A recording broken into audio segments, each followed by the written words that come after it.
Sometimes what you want so bad is not what you need. Be careful what you wish for. Some dreams you never come true. Be careful what you hope for. My hope is out in you. But you can't have your rent, and my love was misspent. Now all I do is regret it. Got to be careful what you wish for, 'cause you just might get it. Better sleep. Everybody's full of fantasize. Yes, you and me was a dream I just had to realize. To find you, I could not rest. I thought you were the secret to my success. Be careful what you wish for. Some dreams you never come true. No, no. Be careful what you hope for. My hope was out in you.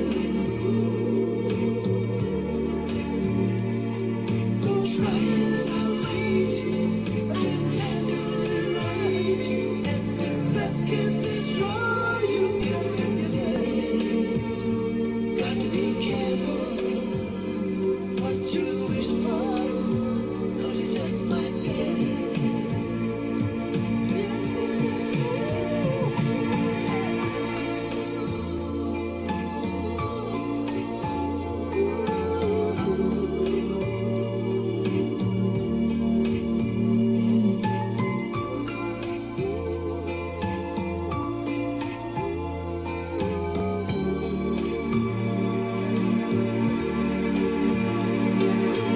Careful what you wish for.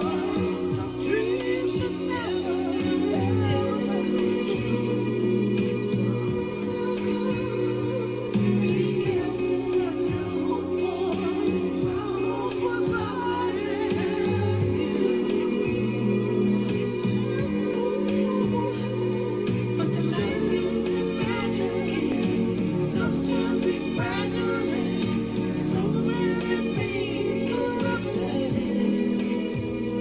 Got to be careful what you wish for, 'cause you just might get it. Gotta be careful what you wish for, 'cause you just might get it. Careful what you wish for, 'cause you just might get it.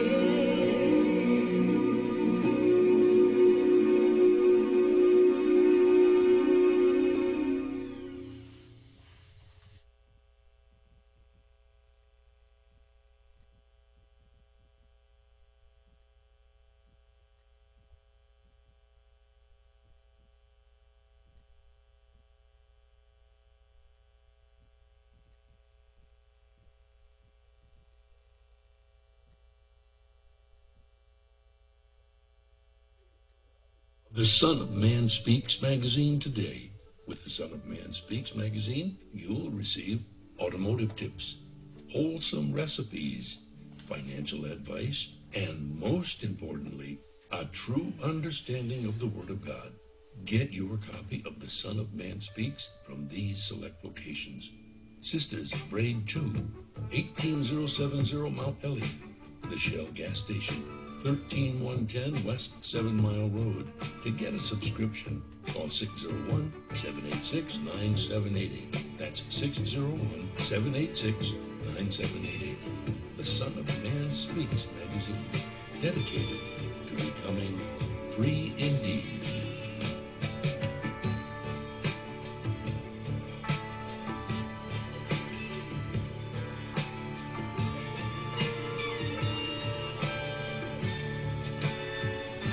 Attention, brothers and sisters, viewers and listeners, now available. Your Son of Man Speaks magazine digital subscription.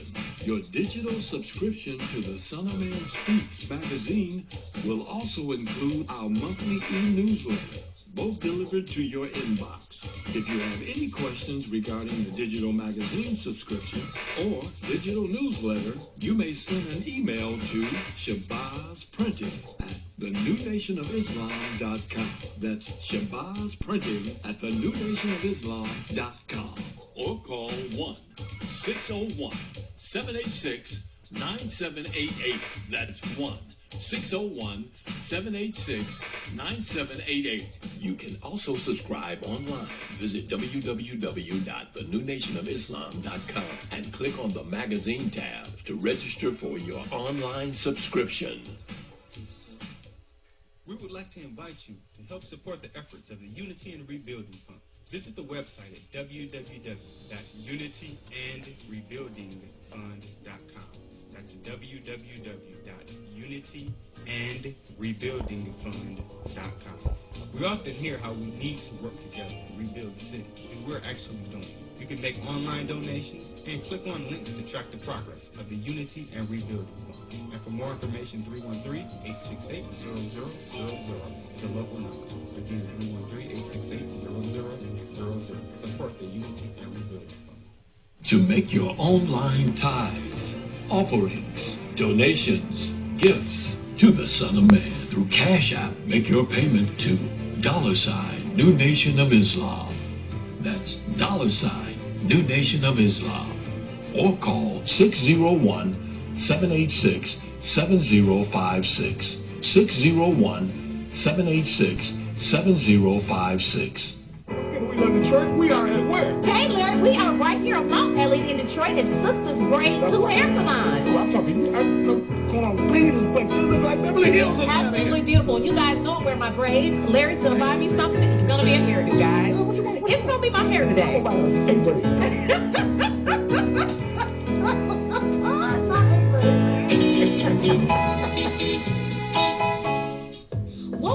Welcome to this week's edition of We Love Detroit. I am on Detroit's east side at Sisters Braid 2, a beautiful hair salon. I am here with the CEO, Miss Crystal. How are you today, Miss Crystal? I'm good. Thank you. I am so excited to be here. Everybody know I love my hair and I love my braids. Typically, you guys know, but you have to tell us, how did Sisters Braid 2 get started? We started Sisters Braid 2 in 2009 in order to bring back some experience and quality and great customer service to this craft that I love so much. Yes, wonderful. And it's so clean and professional. And I have such a warm feeling when I come in. It's beautiful in here. It's decorated so beautifully.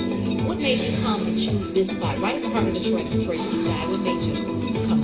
Well, we have this building and we just wanted to do something with it. It's a collective effort from the New Nation of Islam. And we came in and they allowed me to decorate it and set up like I wanted to, and that's how we got started with that. Now listen, not only do you guys do braids, because that's what's in the title, but you don't only do braids, you do all hair care here, right? Yes. Let's talk about some of the other services you offer. Yep, so we offer all phases of braids, but we also offer natural styles like two-strand twist, scalp twist, men's braids, children's braids, press and curls. The only thing we don't do is chemicals. Oh, yeah. Perfect. And that's, you know what, that's really important for all year round. And it's so huge now what's been about protective styles for our hair, not just for the winter months, but all year round. It is important to protect our hair the best we can, and you do all styles for that. So I love that. But let's talk about an important product that you have, a really well-known product. Let's talk about it. Okay, right. That's our Sister Shea oil. Yes, it's loaded with 10 to 12 great natural oils, aloe vera, shea butter, grapeseed oil, rosemary. So all those things that soothe the scalp while you're in braids, or even if you're not in braids, those things are going to hydrate those coils. I love it. And keep your hair healthy. And it's done really well, right? You've been on some really well-known shows, right? Yeah, we've been on Live in the D. We've been on Channel 7. We're featured in Small Business Saturdays. Fantastic. We have the Spirit of Detroit Award. She's on the Spirit of Detroit Yeah, and now she's on Red Award. We love Detroit. Absolutely. Now she's come around. Yes. Absolutely. We just love it. Right here, Sisters Shay is the product. Sisters Braid 2 is the shop. When are you open, Krista? We're open Tuesday through Saturday. We start as early as 8 a.m. We take our last appointment around 6 p.m. So appointments, because you want to make sure that you're being considered of others' time. Yes. And because that's something that's very important. Right. To us. In order to give that comfortable quality service, we feel like the only way to go is by appointment. That's right. As soon as you get in, you're getting the chair, you're getting serviced. My favorite. I will definitely be coming down. That's fun braids. You guys must too. It's beautiful in here. Over a decade of experience, wonderful customer service. It's Thank so you. beautiful in here. I have to say again, right here on Detroit's east side on Mount Elliott. Sisters Braid too. Yes. You have to come down. They got to come down and see us, right, Krista? Yes, absolutely. Because we love Detroit. Yes. Can't say We love Detroit. Yes. We love Detroit. One more time. We love Detroit. Hey, another show, Ginger. Larry, wasn't that so nice? What's so fascinating? You know, it's amazing what people can do when they put their mind to. Absolutely, especially in this beauty industry. You guys have to make sure you come on down to Sisters Braid too. Just a jewel Yeah. in your own neighborhood. Larry didn't buy me a style today, but at least I got an appointment for next Hey, time. baby, you're smart. All the time. See you next week. Murray, out of the pocket. 7 seconds. 6 seconds. Murray heaves it downfield. Oh man, the power's out again. You have reached Quality Construction and Engineering, your #1 emergency generator source. Power outages can be unpredictable, inconvenient, and disruptive to your life. With a backup generator, your life goes on uninterrupted with power when you need it.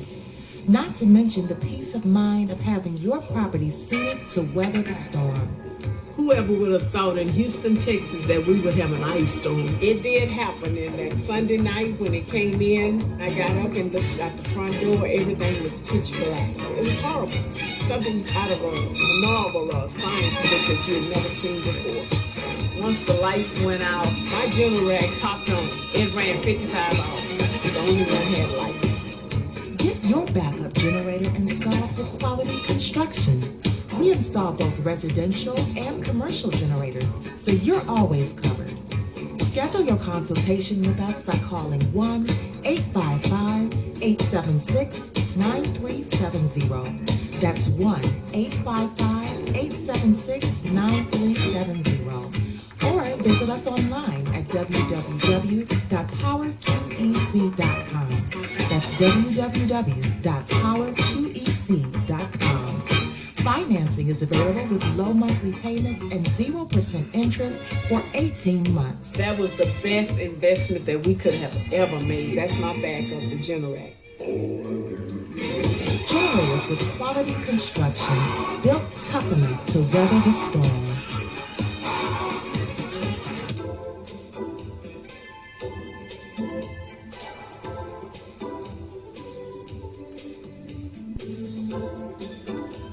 Are your clothes coming apart at the seams? Universal Seamstress and Tailoring has got you covered. At Universal Seamstress and Tailoring, we specialize in a wide variety of alterations and transformations to make and keep your clothes looking and fitting their best. From hem jobs to downsizing suits and dresses for a perfect fit to replacing zippers and buttons, Universal Seamstress and Tailoring is your one-stop shop for clothing maintenance. Also, do you have a logo for your clothes you'd like to wear? Universal Seamstress and Tailoring can put it there. That's right. At Universal Seamstress and Tailoring, we not only do alterations, but embroidery as well. Shirts, pants, coats, hats, even bags. If you can wear it, we can embroider it. So remember, whether it be alterations or embroidering you need, Universal Seamstress and Tailoring has got you covered. Universal Seamstress and Tailoring is located at 1404 Main Street, Fayette, Mississippi. Come and see us or give us a call at 601-786-0540.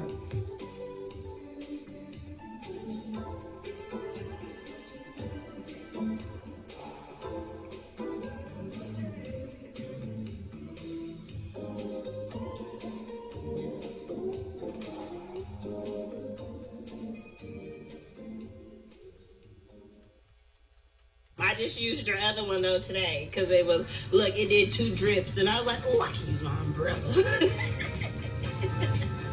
My homegirl was talking about it. I'm like, don't talk about it. With our umbrellas, our customers are turning a drab day into a fab day. After all, representation matters. In other words, rain or shine, we've got you covered. Introducing Designs by Deej, your one-stop gift shop for all things handmade and unique. Our products range from our most popular umbrellas, blanketed pillow sets, handmade coasters, and other statement pieces that showcase the beauty of our melanin and natural hair in a beautiful and empowering way. You can find our brand at the sister shop locations in New Jersey and Atlanta, Georgia, or you can visit our website, www.designsbydeej.com.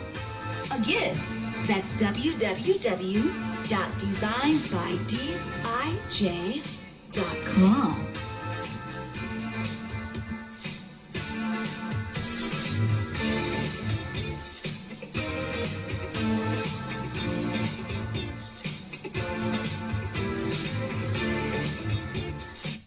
SOS Graphic Design provides agency-quality professional graphic design services from established companies to startups and individuals, creating a simple logo to complete rebranding and delivering visual communication with print media. Everything SOS Graphic Design does has a single unifying objective: to set your business apart.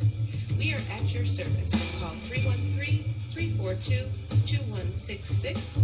That's 313-342-2166, or online at www.sosgraphicdesigns.com. Capital A Planning Services offers a variety of services catered to your land development needs. We offer landscape design, residential design, land planning, mapping and consulting services, and more.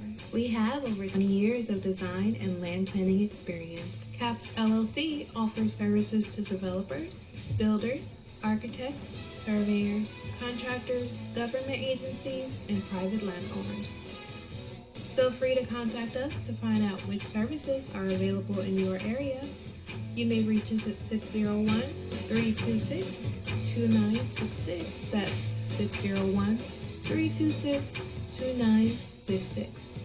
You can also visit us on the web at www.capsllconline.com. Let us put on our thinking caps to serve your land development needs. The views and opinions expressed on the following show are not necessarily the views and opinions of WHPS, its affiliates, management, or sponsors.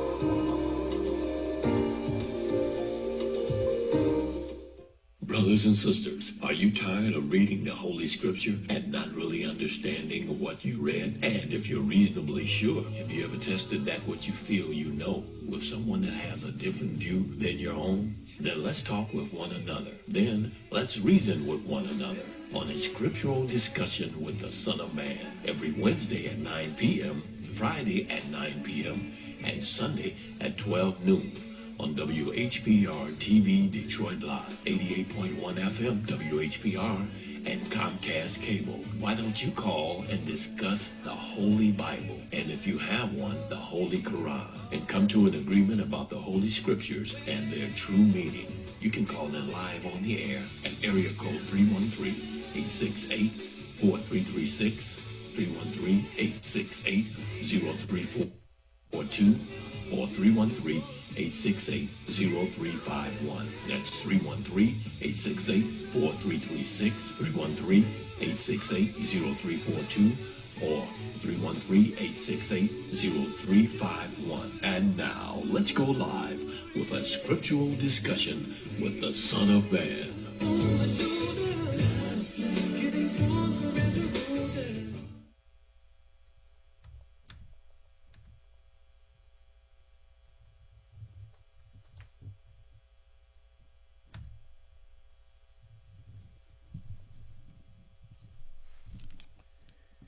In the name of Allah, the Beneficent, the Most Merciful, the Truthful, and the Most Just.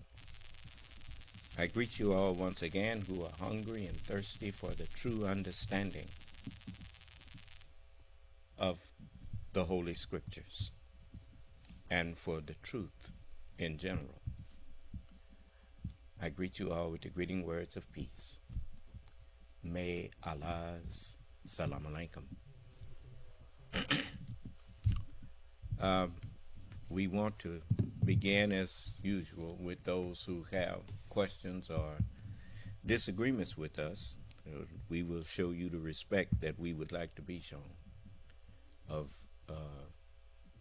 answering your questions or entertaining your arguments. Yes? Yes, sir. We have a comment from Orrin Tate on yesterday's meeting. Mm-hmm. And he puts Dick Gregory, and then he attributes this quote to him. He claims he said this: I went to my brother Martin's house, MLK's church, and behind him on the wall was Jesus, a white man. I went to my brother Elijah's house, mosque, and behind him was Farad, another white man. Well, first of all, you seem to think that when you heard us say the white man is the devil, you thought that had something to do with his color. But it had nothing to do with his color. I thought it had something to do with his color myself. And so, you know, but when the Honorable Elijah Muhammad spoke on that in the Theology of Time, he said, you go by his color because you didn't know who was up under the color. Identifying the white man as the devil is identifying, I mean, we made, first of all, Caucasian is a term which means made Asian. And so we made the brown man, we made the yellow man, and we made the white man. And we made them by a process of grafting them out of the semen or life germ that originated in the black man. And so they are Semitic people. And so when you look at even Master Farad Muhammad, his father was a black man. And so we look at a lot of our people, in that sense, a lot of our people are passing for white folks. And a lot of them want to pass for that, and they just as guilty as some of these that is blue-eyed and blonde hair. You can't get no blue-eye and blonde hair out of two black people, and you can't get no brown eyes out of no two blue-eyed, blonde-haired white people. So any of you white folks out there, that's all y'all that's passing, and because you got an advantage, recognize this. I recognize that you actually are us. And I done seen some low-down black people in my life. I grew up in Watts. I watched what you call black-on-black crime. I watched black people do heinous things to black people. So, you know, I'm able and qualified to judge both black and white people and all colors in between, because I recognize that skin has nothing to do with what type of person you are. Your thoughts is what determine what kind of person you are. If your thoughts are evil, then you naturally become an evil person. Just like a house is a house. You know, like that song, they say a house is not a home. It's just a house until someone lives there. Then it's a home. Well, a body is just a body. It's a temple. And what type of temple it is dependent upon what type of knowledge it is filled with. Do you understand? So you you know, as long as you buy into that racism thing, all you are is a grafted devil. You know, that's what Yaqub taught the white man to do. He taught him to look at the differences in people and make those differences mean more than they really mean. And that's what he did to us in slavery. Put the light-skinned one against the dark-skinned one, and the dark-skinned one against the light-skinned one, and the one with the kinky hair against the one whose hair is a little more curly, and you know, just the male against the female and the female against the male. Divide them and conquer. Because as long as the one who is dividing you, it's just like when the lions, those lionesses, they go, they do the hunting most of the time. The pride, they do the hunting, and it'd be a group of them, and they will spot a herd of antelope or whatever it is they chase after, and they unite, but it ain't enough of them to go against that whole herd if that herd would stick together. Do you understand? So they cut out, they roar and frighten them, and then they take off running, and the weak one get left behind. You remember that commercial about Red Bull?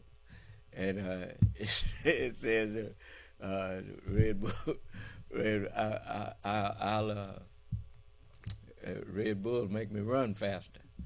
And they say, well, yeah, that ain't gonna make you run faster than that lion. I don't have to outrun him. I just have to outrun you. So, I mean, it tickled me. But anyway, so that's how they conquered. That's how they conquered everybody. That's one of the things that that the Lord, as He says, that He hates, is he that sows discord among those who should be united. To sow discord among brethren. But anyway, see, it's just like you want me to be up here representing your views of Islam. Your views of Islam don't mean nothing to me. Allah's view of Islam is what means something to me. Allah's word said He made all nations of men from one blood. Well, in the sense of being men, that makes us all brothers. But on the other hand, Jesus brought a message from Allah that matched up with what Allah said to Noah. When Noah's son was about to be destroyed because he did not join with Noah, he joined with the mockers of Noah. And Allah had promised Noah that He would save him and his family. And when Noah said to Allah, my son is of my family, you promised to save my family. And Allah admonished him. He said, he is not of your family, but he is the embodiment of unrighteous conduct. He will be drowned. And don't petition me for the disbelieving and unbelieving people. And Noah begged Allah's pardon. And I paraphrased it. But Jesus, he added understanding to what Allah told Noah. When Jesus' mother and his brethren was outside while Jesus was in the temple teaching, and one of the people told him, your mother and your brethren are outside desiring to speak with you. And Jesus told him, he looked around, he said, who is my mother? And who are my brethren? And he said, whosoever doeth the will of my Father, the same is my mother and brother and sister. So, you can be born of water. All of us were born of water. It's not one of us that's walking around here that didn't start our life off in that water membrane or that ocean of our mother.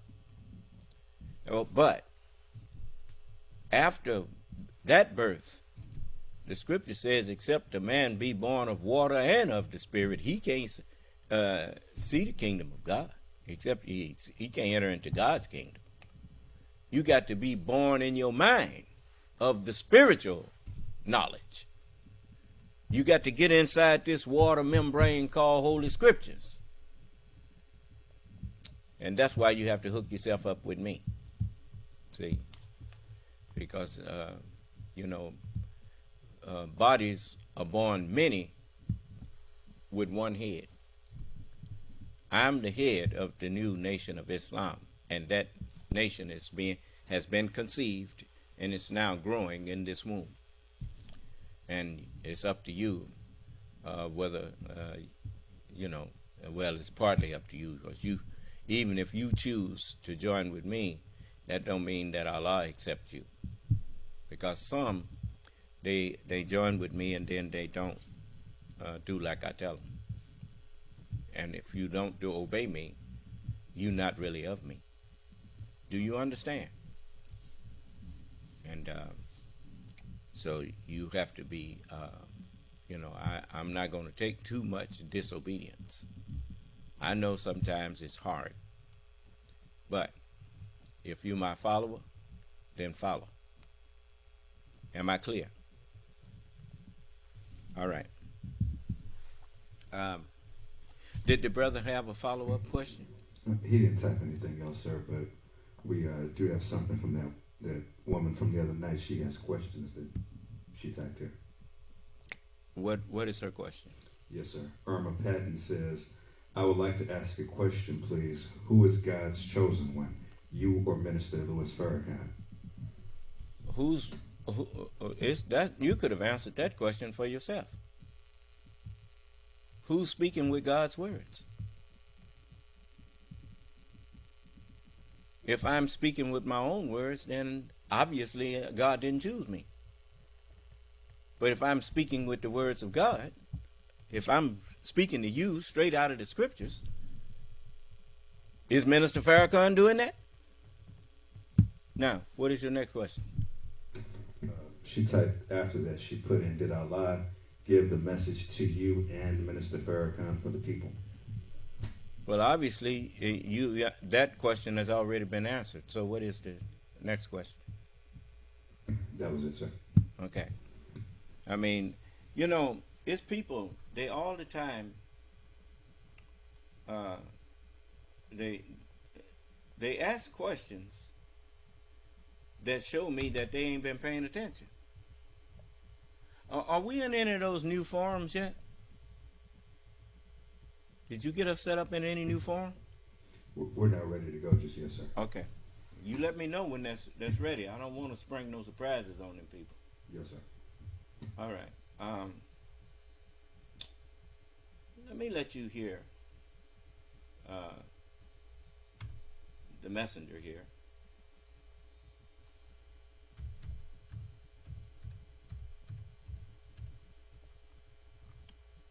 Let's see.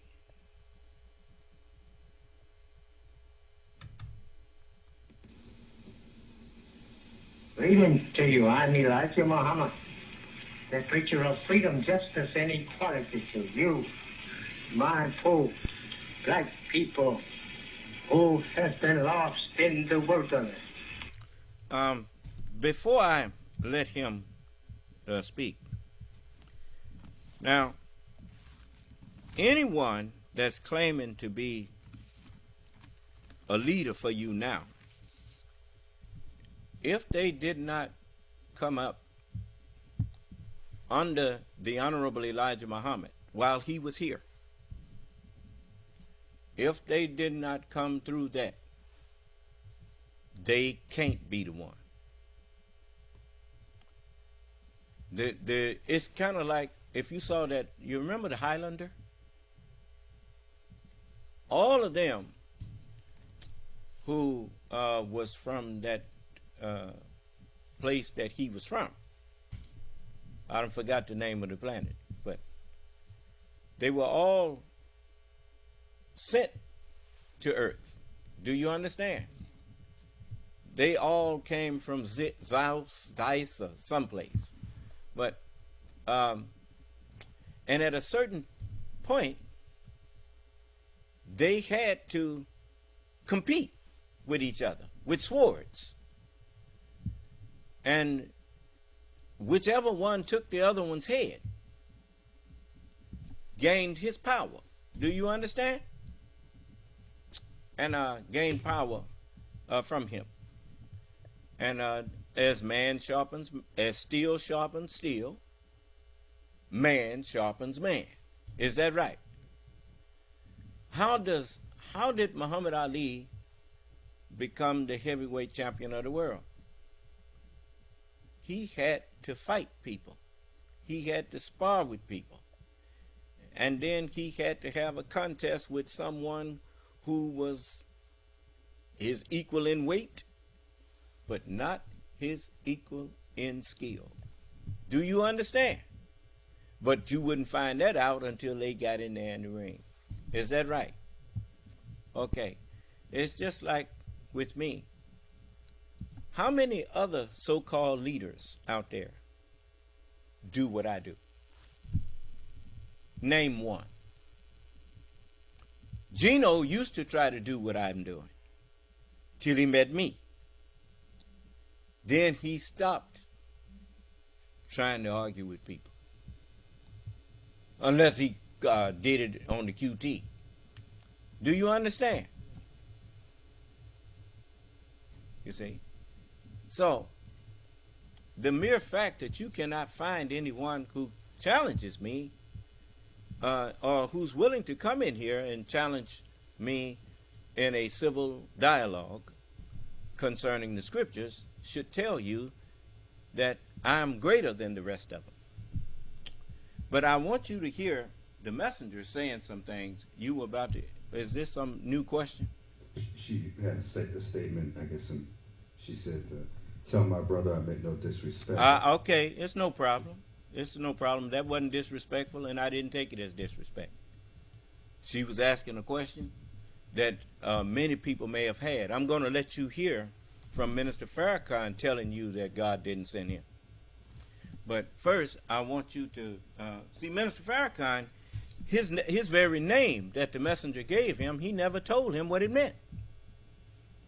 Because if he had told him what it meant, Minister Farrakhan would have known that he did not fool the messenger.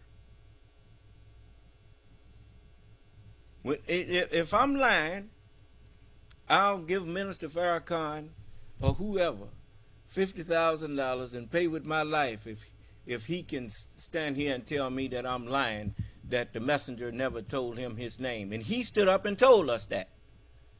Minister Farrakhan said when the messenger gave him the name Farrakhan, he said, I will tell you what it means in the hereafter. He didn't tell him then, because the very name Farrakhan, it was put together. You notice you don't find the word Farrakhan in the Holy Quran, but you find Fari and you find Kanis in there.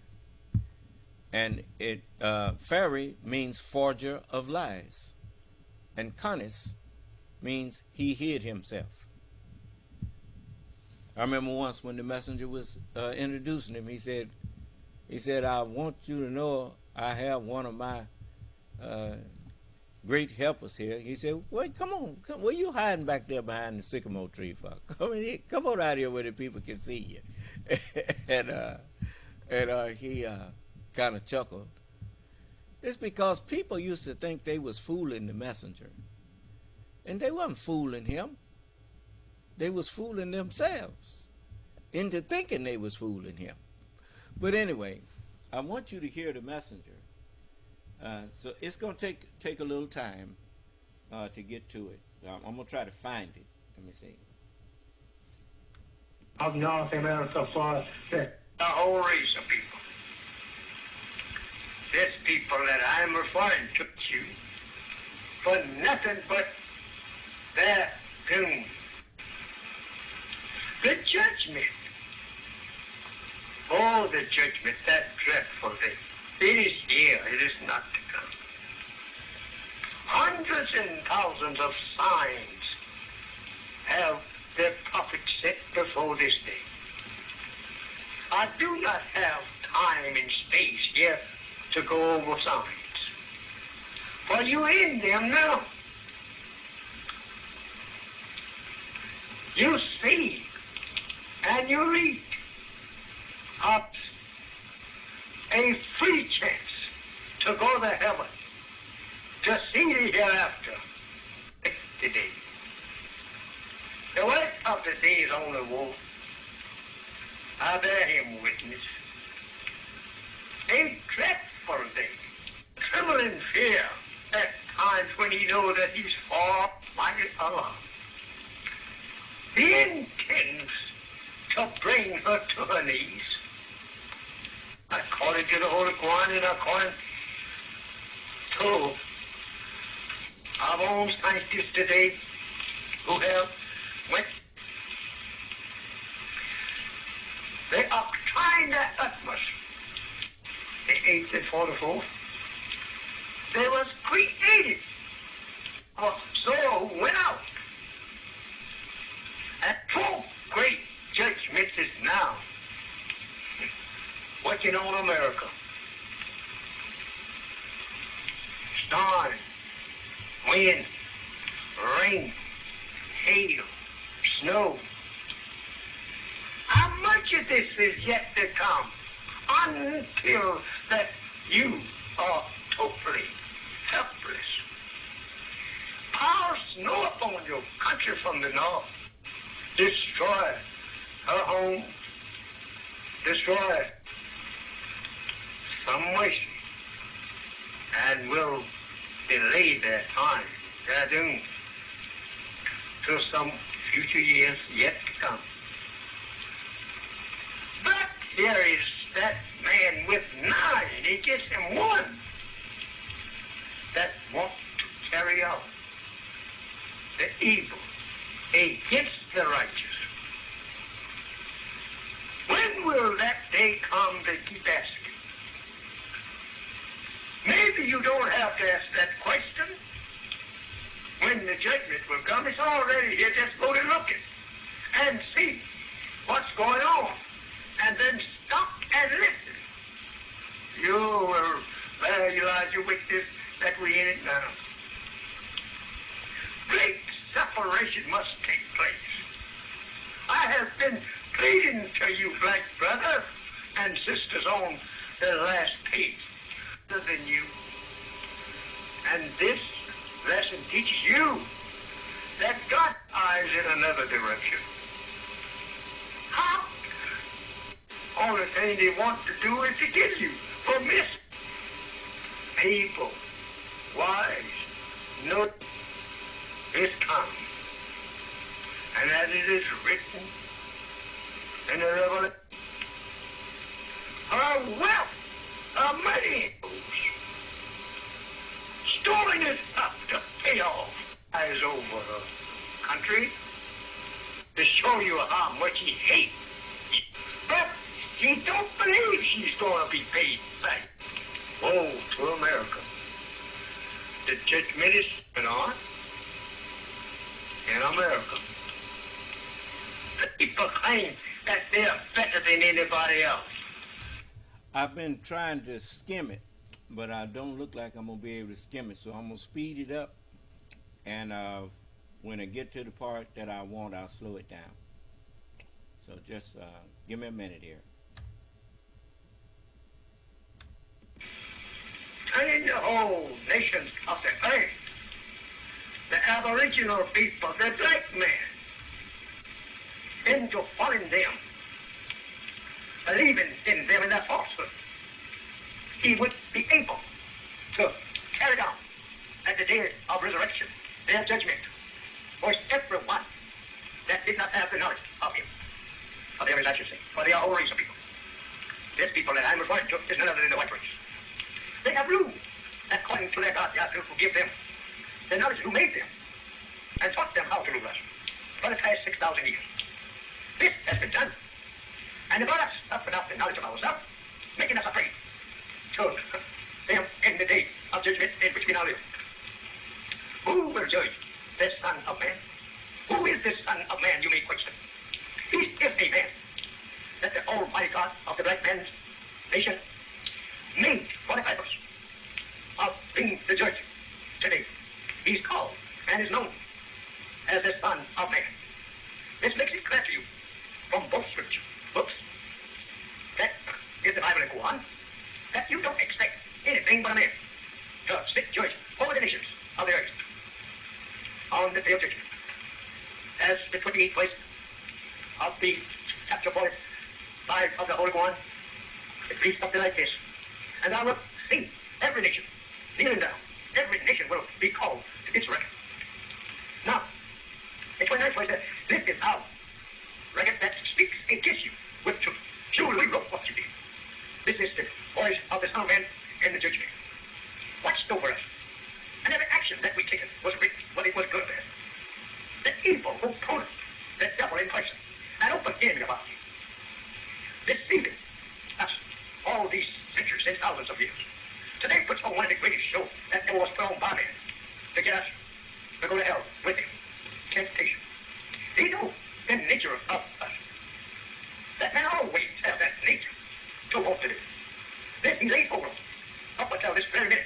He's trying to use this woman, his sons and daughters, to tip this black man, the American throughout the world of men. They're in Africa, Asia, trying to tip the black man to accept their woman and their sons. They don't have to marry them. Do what you please with them. Just so long as you commit the act with them, this is all we want to do. They don't love you any more today than they love you 100 or 1,000 years ago. What the act is bring you and this favor and this light to your God, your salvation, and your people of your kind. This is what's going on today. We know what he's trying to do, and you should know, my foolish brother, who is now being tempted by them. They don't want you for nothing but their doom to hell with them. Because of what? Because you have a good chance, a free chance to go to heaven, to see the hereafter. But they don't have it. They were not made to go to heaven. They was made for fuel for the fire of hell. There are people that come in a battle between our Cadillac history of 9,000 years to 15,000 years. This people, their maker, the God Yahoo of like the original man, he told them to go and deceive all you can for 6,000 years. And after 6,000 years, your brother from the east will come and eat you up, meaning destroy you. You have this in the Revelation, where that the prophet there prophesies of this coming out of the east, and that they laid hold on the dragon, the white race, and cast them into a flaming lake of fire. The contents of North America is that lake. The judgment, oh, the judgment, that dreadful day, it is here, it is not to come. Hundreds and thousands of signs have the prophet said before this day. I do not have time and space here to go over signs. But you're in them now. You see, and you read how everything was foretold that is happening today. You say you don't believe that this is the judgment?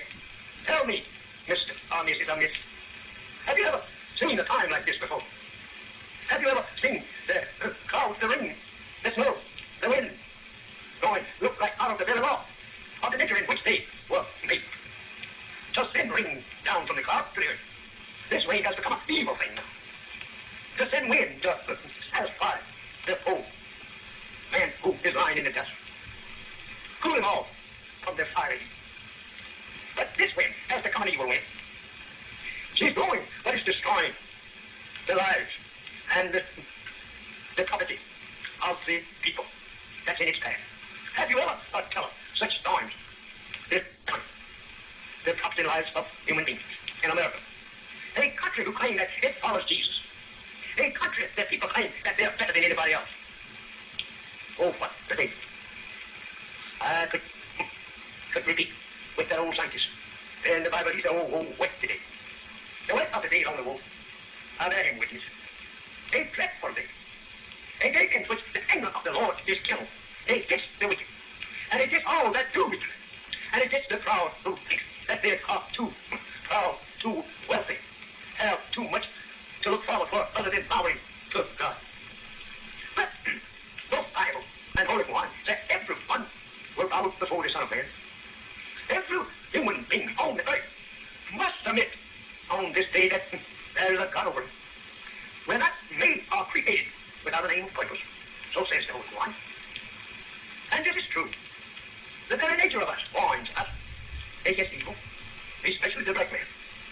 The black man's nature makes him to tremble in fear at times when he knows that he's far off the path of righteousness. Because that's his nature. He was born, he was created righteous, and has been misled and pulled off the path, the right path.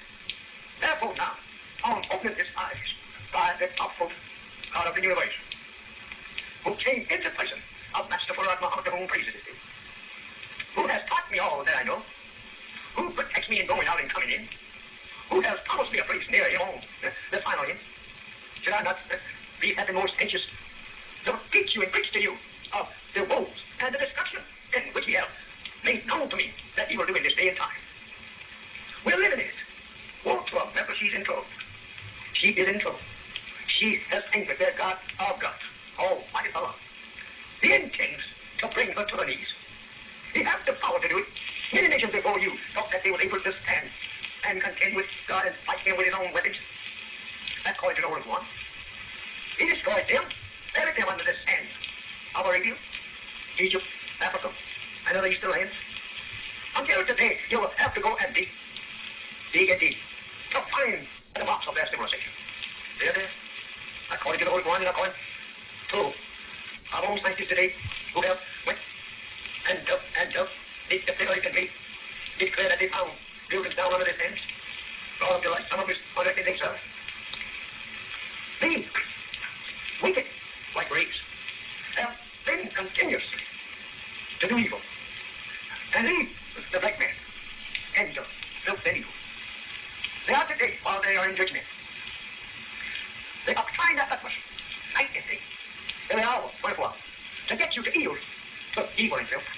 It's not of them, here and there, that they get it, they're not speaking out. They get the evil done of themselves. But they are absolutely made of evil. They are not people that have some good in them and evil, as dominant. No, they were not made with good as Jesus tells and teaches you and me, and John 8:44. They was created a liar and a murderer. Their lives could only stand so long as the light of truth did not make it to them. But in this dreadful day, there can be no judgment unless truth is told. How well did Jesus describe this day and time? In his parable of sow without and sown this field with good seed. But while he slept at night, an evil enemy came and so perished among his wheat. Next moment, the day of judgment, the nearing of judgment, the discovery of what the enemy has done to the people. Sown in the heart of the righteous people. And now they are practicing evil and must be judged according to their works. Very dreadfully. For great judgment is now working on America. Storm, wind, rain, hail, snow. How much of this is yet to come until that you are totally helpless? Our snow upon your country from the north. As your Bible teaches you and you, you have saved this snowy night for the day of battle and war. It's going on. There is plenty of snow in the north, plenty of ice in the north, to be hurled down upon poor America, who has no defense against such calamity. At the same time, in the tropical regions, rising up in glowing storms in the area, some say Caribbean, moving them northward and southwestward to strike the shores of America, destroy her home, destroy the lives of her cattle, destroy her people. They're moving in America now while I'm talking. Oh, woe to America. Woe to America. She will not heed to the voice of righteousness. Not even from her own people. There are some of them who wishes to go right. They are out there trying to condemn those among them who refuses to listen to the truth. These white people, God will some way, and will delay that time, till some future years yet to come. But here is that man with 9 against him 1 that wants to carry out the evil against the righteous. When will that day come that you ask? Maybe you don't have to ask that question. When the judgment will come, it's already here. Just go and look at it and see what's going on, and then stop and listen. You'll have to witness that we in it now. Great separation must take place. I have been pleading to you, black brother and sisters, on the last page of our paper, the Mama State, that we should be separated from a heartless idiot and given someplace even if it was here. God, he don't want you to go free for yourself. No, he wants to defeat and kill you. He wants you to deceive you so that you can face his sin with him yourself.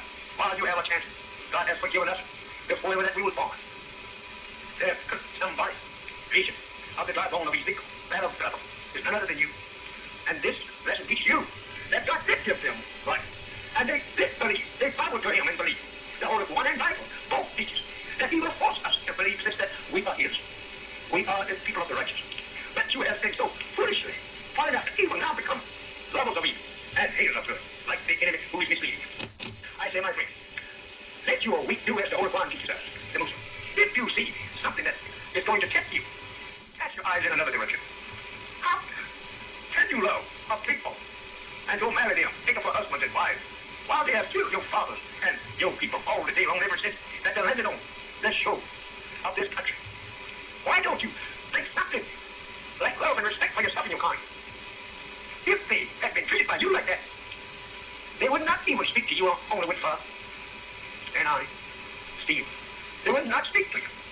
The only thing they want to do is to get you for mistreating their parents, and still is chasing their sons and daughters over the land to destroy them. It is awful, my friend. Great day. The judgment. He is so wise and powerful. He makes everything of the creation to bear him witness that this is the day of judgment. And then makes you and me bear witness. This is the day of judgment. And the judge is sitting, able, wise, knows us, and writes down what we do and say. Sit in judge over the nation of the earth, and in their power, over their thoughts, making them to now fight each other, turning them insane. You see going on? So that they cannot agree, making them up with confusion. Read your Bible, it's there. Prophesy. The great and terrible day of God is coming. And as it is written in the Revelation of John in the last book of your Bible, who will be able to stand? I said, my friend, there's none that can stand in this time that we now are in, suffering the lashes of nature. All nature now has been totally against Americans to war against her and destroy her. Insect, everything in arm for the destruction of America. Her wealth, her money, as the James teaches you there on the river, 45th chapter. Why is the rich man going weak and hour for an interest that is coming upon? You have done injustice to the poor, the so-called American Negro. You have laid up his land, his wages. You have put them up, buried them in mountains, sent them out of the country to another friend of yours, storing it up to pay off the enemies of yours when they come against you. They don't set your pay today. They have wealth. They don't want yours. No way can you pay off your doom. It is set, bound to come to pass. Oh, America, as one writer says, oh, to the land that is shattered with wings. It is America's full of planes, soaring its skies over the country. But go on to her. The day, the terrible of the Lord. She has lived, not sumptuously. So says the parable of Jesus and rich man died. That a labor, a poor old, so-called Negro, the black slave, he suffered for the lack of even good food and good clothes and a good shelter. Let him live out of doors. Bring their home down at the arrogant to show you how much he hates you to even to live in a good home. Poison him till you cannot keep you from beating yourself so that you be at his mercy. Should not God do something about a people like that? Slip around under the cover of darkness at your house of fire. Should not God just to do something about this? This is the day of judgment. She will be paid back. Oh, that she has done. Against you and me. She will be paid back. But she don't believe she's going to be paid back. She wants you to think that this is something. All these calamities will pass over one day. And that we will be ruling you again, Negroes. But say people according to both Bible and Word one, teachings of destruction of people in the past who disobeyed God and disobeyed his messengers and seek to kill the messengers of God. And some they did do so. They seek to disgrace them. Oh, to America. The judgment is set. And the chastising is going on. The signs that would come to her, prophesied by the prophets of old, is now going on. They are here before our eyes. 4 great judgments did he tell me out of his mouth. God in person. And that's the Farad Muhammad, your own praises be forever. That is rain, snow, hail, and earthquakes. Listen for your earthquakes. They're going on in America. Listen that weatherman tell you what's going on in other states. It's not going on. Listen to your friends tell you over at home and in their letters what they see. The dreadful things happen. No way out. It has already come to you. The shaking of the earth, the leveling of the cities is the last thing that will happen. And before these things come to pass on, well, and Lord still, Allah shakes a little small place, give a little small shake, just a while. And then at a distance, she reads what is going on there. Trouble, cities is destroyed, earthquake, rain is wiping away other signs. I said to you, this is the judgment. I wish it to teach you more about this judgment, but this album won't hold it. But I will make it up right between man and man, because their nature is alike. Anything other than a man cannot judge our affair. Now, guide us in the right way that we will be successful. It's got to be a man. That when is the day of resurrection. This is the day of resurrection. You're living in it. When is the doom coming? When will be it taken place? Don't worry for that day, because you're living in it now. The days of the judgment of God upon the wicked, and the correction is separating the righteous from the wicked. According to many of the scholars on this subject, would be something like near 20 years. That time would be between 1980 and 1400 of the Arab terror, and of their scientists which know more about Scripture than the Christian could ever dream of. We now are living near these days, the dreadful days of judgment, the end of the judgment, the end of those years now approaches us. We cannot say to you that which we do not know. Less time will prove us liars. God has said to me that the time has long passed thee for the execution of the wicked in it, who have witnessed the whole world of men. Make them think of Jesus. Oh, God. I can't take it right. Look, and he got 4 by 1. And he still guides me. He still speaks to me whenever he pleases. There. I went too far over. That's why I didn't catch it. Just a moment. Now listen to this.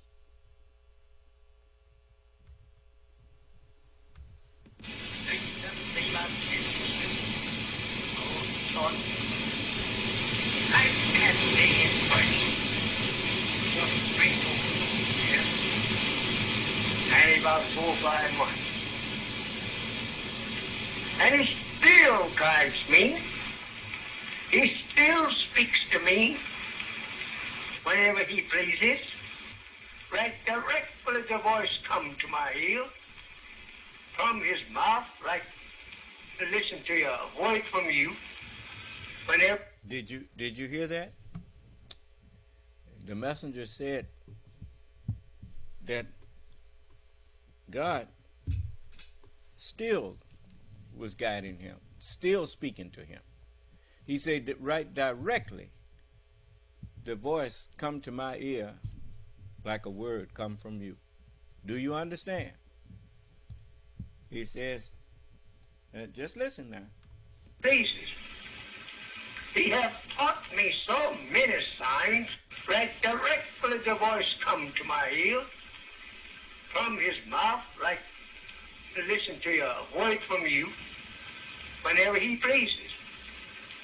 He has taught me so many signs and so many ways that he can guide me, not by word alone, and not by seeing him in person, but just by hints. And I have learned those hints of various things. It's just like with you all. Allah speaks to me all of the time through y'all. A lot of y'all that's in here listening to me right now. Sometime y'all get on the line and say something. I remember this lady once, she got on the line with me and said, "You going to hell with your eyes wide open." And I thought about it, and she thought she was insulting me. But since I'm the one with the keys to hell, what does it do? What good does it do to give the keys to hell to a blind man? You get the keys to the door to a blind man, it's just like not giving it to nobody, because the man can't even find the door, let alone use the key for what it's for. He got to have vision. Is that right? Well, since I have the keys to hell, if Allah didn't mean for me to go to hell and let you out, He wouldn't have gave me the key. Do you understand? I have the keys not only to hell, I have the keys of death and hell. That's why I can resurrect you. I can bring you back out of ignorance into enlightenment. That's what death is. It's ignorance. The reason we call ignorance death is the same reason that they have a saying in Masonics, that he was raised from a dead level to a living perpendicular. Well, that is you notice, the seed is buried in the earth, and it's on the level with the earth. But the thing that seed produces is perpendicular to the plane of the earth. Is that right? That's living things are perpendicular to the plane of the earth. But when they die, they get parallel again. Okay. Now, you heard the messengers say that, yes, God speaks to him. Now, listen to what Farrakhan said.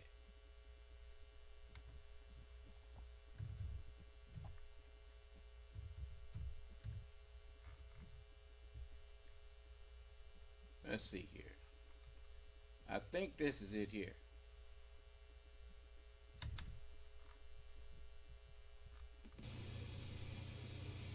Minister Louis Farrakhan, who is he and why is he saying all that? In fact, yeah, but no, you can't call a person great and then step forward after the fact and claim that that's not that you were misunderstood. Mr. Donahue, but the Bible calls Babylon great, but Babylon wasn't good. Okay, all right. Pharaoh was great, but he wasn't good. There's something. Hitler is a great and consequential man, but not a good man. That's all.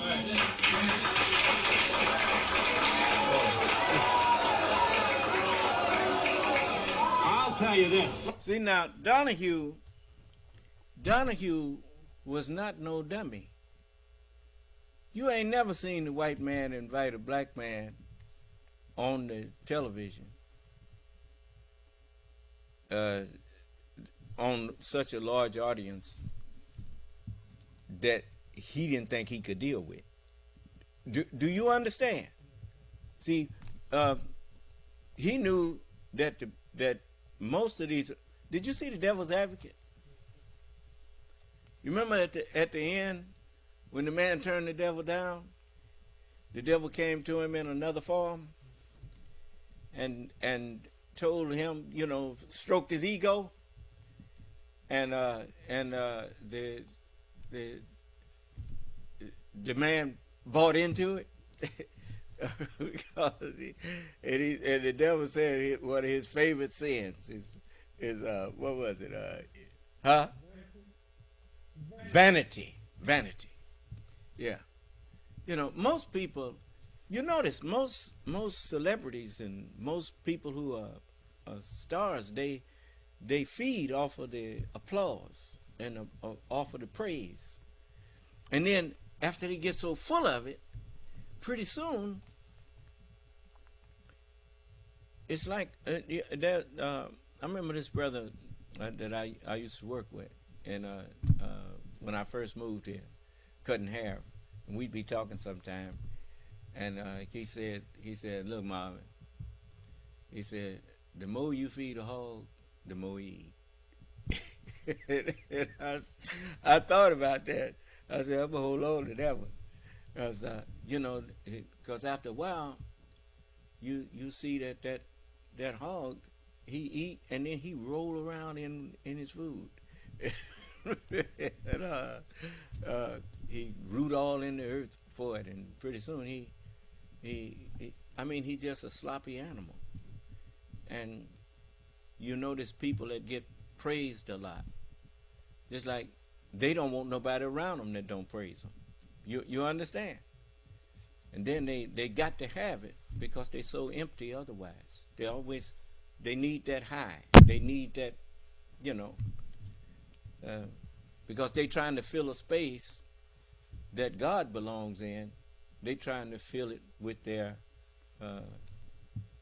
ego and trying to fill it with the praise of people, the praise of men. When you wasn't put here to be praised, you was put here to serve. And because you try to get what you try to do something that you wasn't put here for, you're never happy. You see, you wasn't made to be praised. Allah is the one that deserves praise, because he's the Lord of all worlds. The truth that guides us to the success, that is the real God.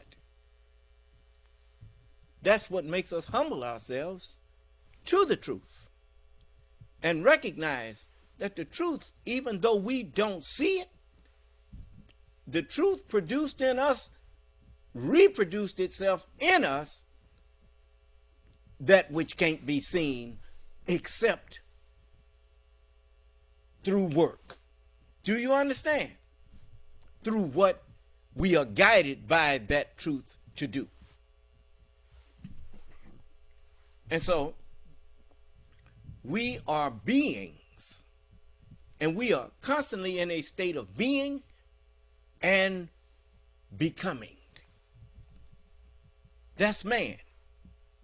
We are constantly in a state of being and also becoming, if we are alive, if we are truly alive. Because learning is an eternal process. That's why we must humble ourselves as children to truth.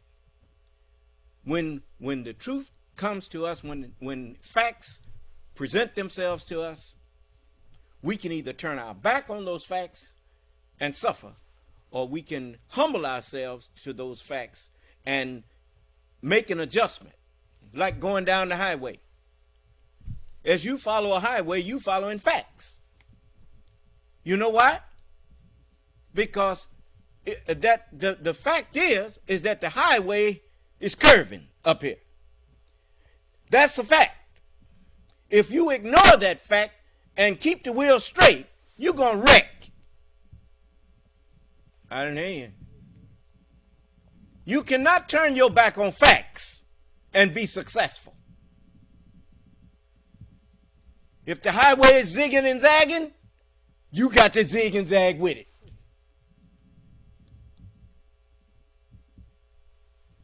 Okay. Now, listen to this. See, now Donahue was waiting on this. He walked Farrakhan right into where he was trying to go. Now, you heard the messenger say that God guides him, and he still speaks to me. Right directly, the voice comes to my ear like a word that comes from you. How many times have you said God works through people? You say these things, but you don't understand what you're saying. If you knew God, you would know that's the absolute truth. Because the word is God.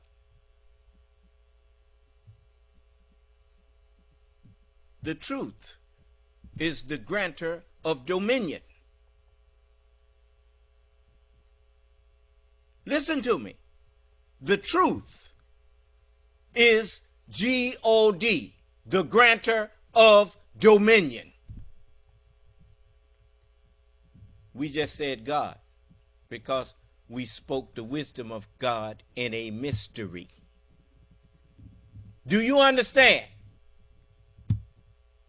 But now I'm here to make an end to that which was spoken in parts. I'm here to explain it all and make sure that no one has an excuse. Because I'm revealing the Father to you. The Father is the truth. Unless you know of something that exists that you could have came into existence without truth. Notice I said came into existence.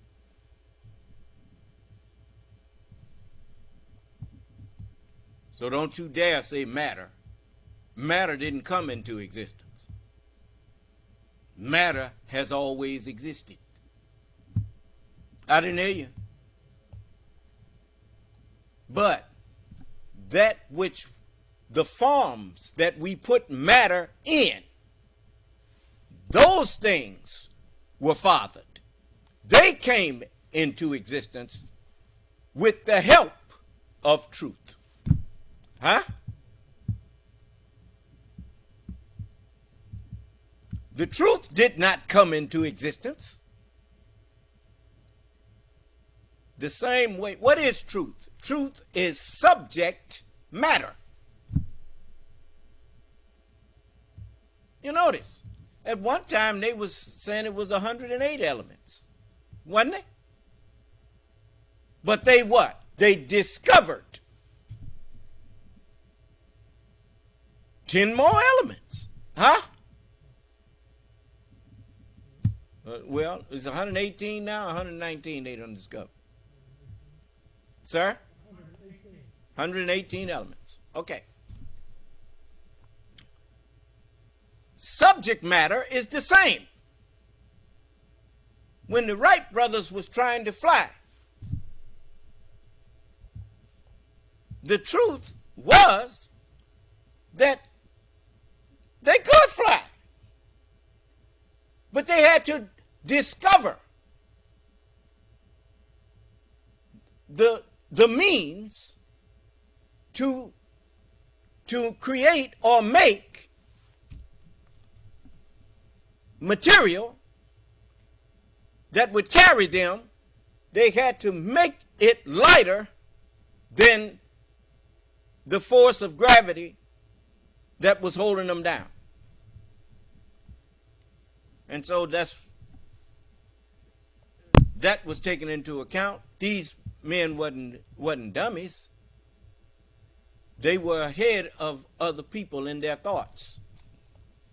And so they discovered a law that would allow them to fly. Likewise. But what do we call truth? We call it subject matter. And whatever, notice the term, subject matter. A king has subjects. A kingdom has subject matter. Is that right? Okay. Now, look at what Donahue walked Farrakhan into. Yes. Here's the incident. Does God talk to you, Minister Farrakhan? Does God talk to you? Do you mean, do I hear God in Yeah. my ear? No, of course not. Notice his words.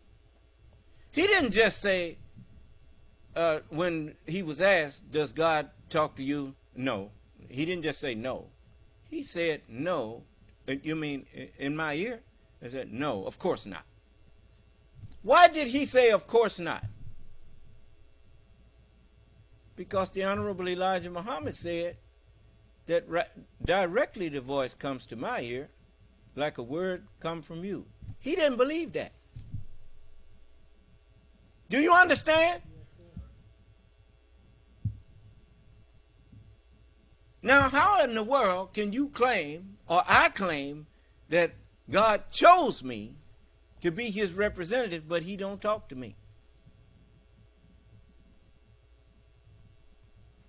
If I tell you that God don't speak to me, well then how in the world am I speaking for him if he ain't speaking to me?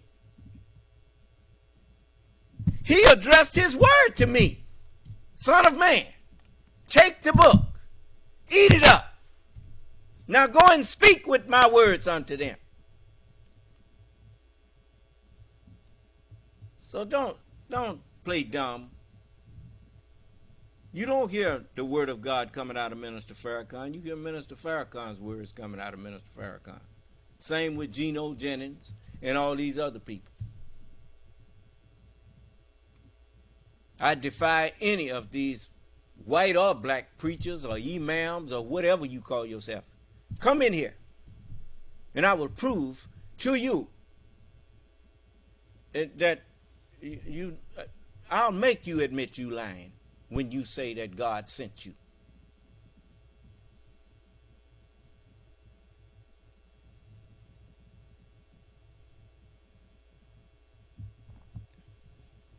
In the world, you sent by God and don't understand God's words. But let me show you. This is all written. This is not something that I have to stand up here and make up. This is the 8th chapter of John. And did you hear me? Did you hear me? Well, you didn't hear me then, did you? So what does hear mean? Okay. This is the 47th verse of the 8th chapter of John. He that is of God heareth God's words. You therefore hear them not, because you are not of God. Who you think you talking to?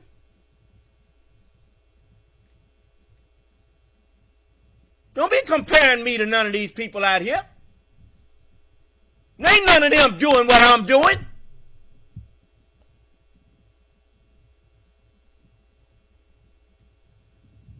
It's just like these sycophants trying to compare Trump to Joe Biden.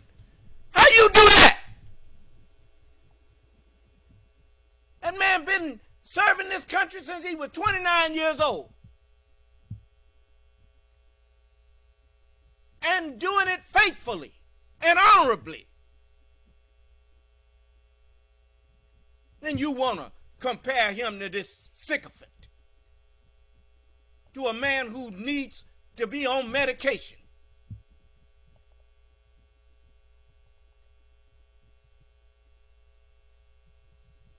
You know, when did age become a negative thing?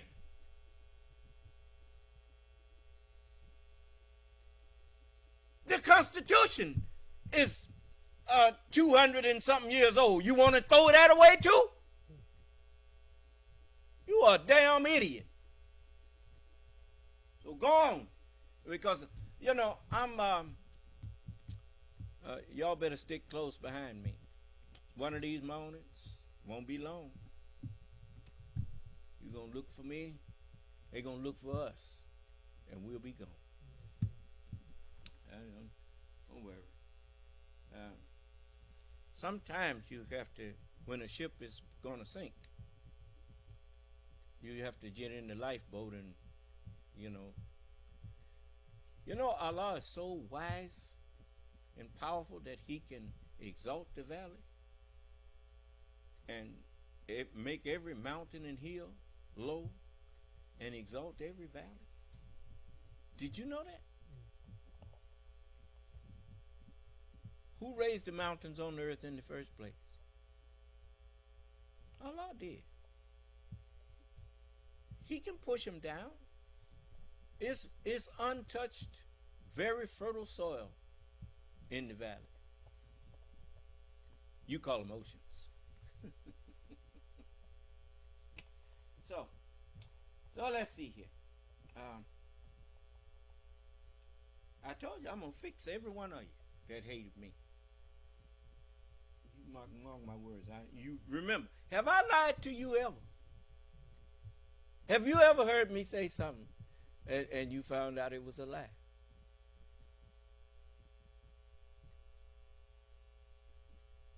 You may have not understood my meaning, but it wasn't no lie.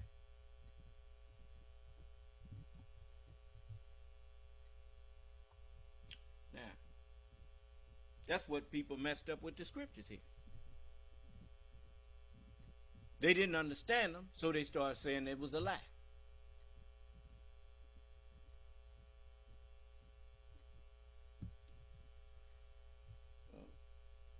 Just wait and see. But you see, Donahue told, and then after, now remember now, Farrakhan said he believed that the white man is the devil. Now watch what the devil tells him. Just listen now. I could not be laudatory of Hitler. I just made a statement of fact. Yeah, but no, you can't call a person great and then step forward after the fact and claim that that's not that you misunderstood. Sorry, Mr. Donahue, but the Bible calls Babylon great, but Babylon wasn't good. Okay, all right. Pharaoh was great, but he wasn't good. There's something. Hitler is a great and consequential man, but not a good man. That's all.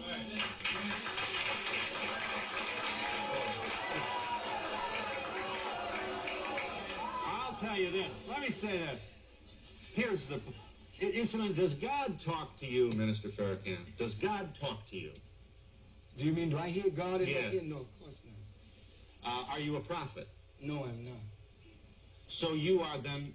So you really don't have you don't have any special divine stuff that I don't have, right? I don't know. That's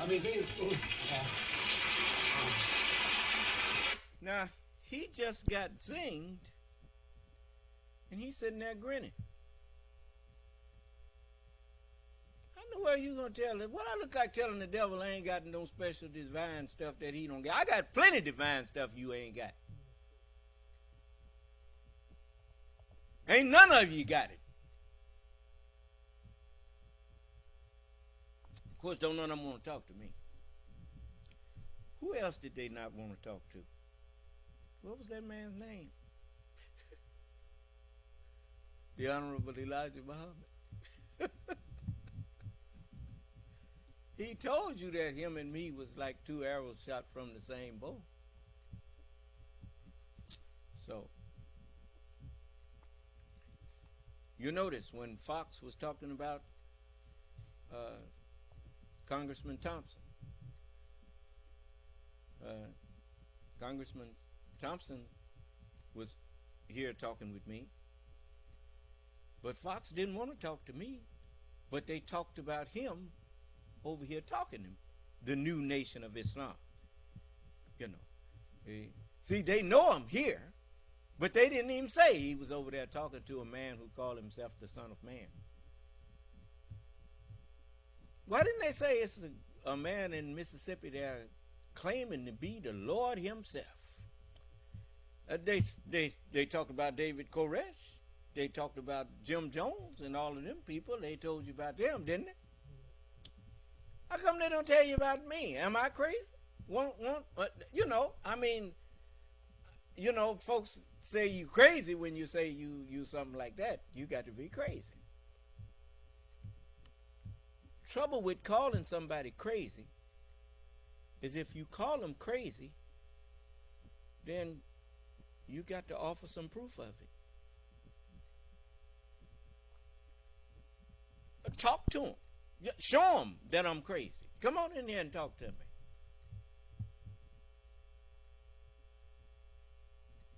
So I you know, many times people, if Minister Farrakhan hadn't surrounded himself with yes men, and if he had left the door of disagreement of people who disagree with him in anything he says. If he had left that open, I could have guided him.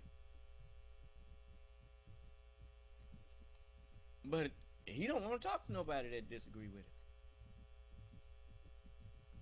I'm just the opposite.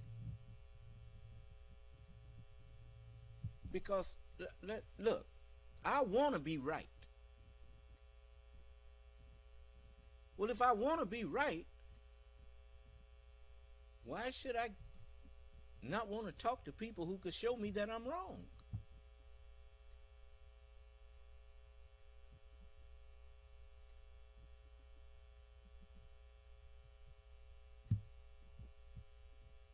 I mean, white people, they hear me.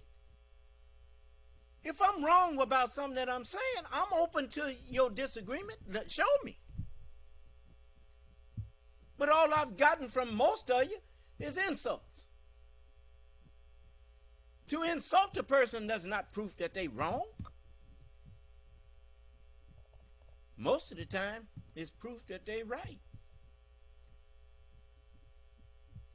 Because if you had proof that they was wrong, you wouldn't be throwing insults. You'd be hurling truth at them and knocking that falsehood out of their brain. Especially if they was inviting you to do it.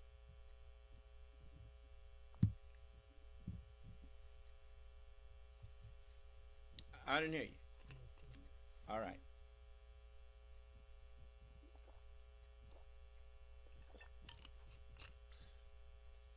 Put them pictures up there. This is what I grew up looking at. Pictures of bearded white men dressed up in robes, talking about that's Jesus. Huh? And it was in a religion called Christianity. And they called Jesus Christ.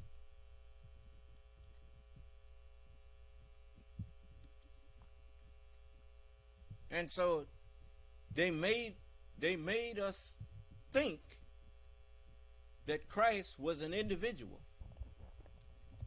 And none of our parents, at least nobody that I was around ever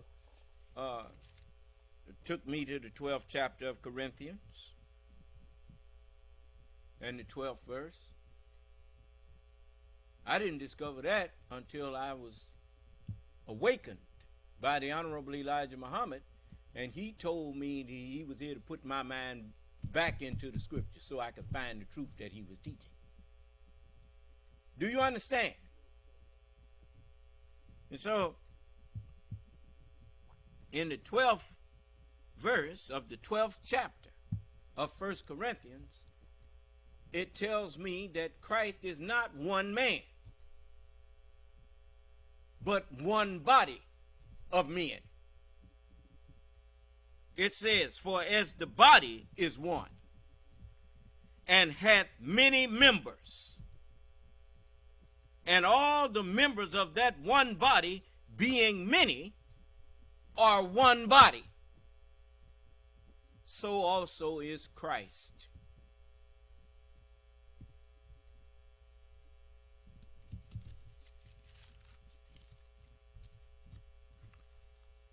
Look, white people been lying to us, and they've been lying to their own children. It's just like, I'm going to tell you something. If my daddy had been telling me that white people was inferior to me, if he had been teaching me that, and yet was not allowing white people to compete with, if all black men had been talking about white people are inferior and all of that, then why are you scared to let them compete with you? I mean, let's be honest.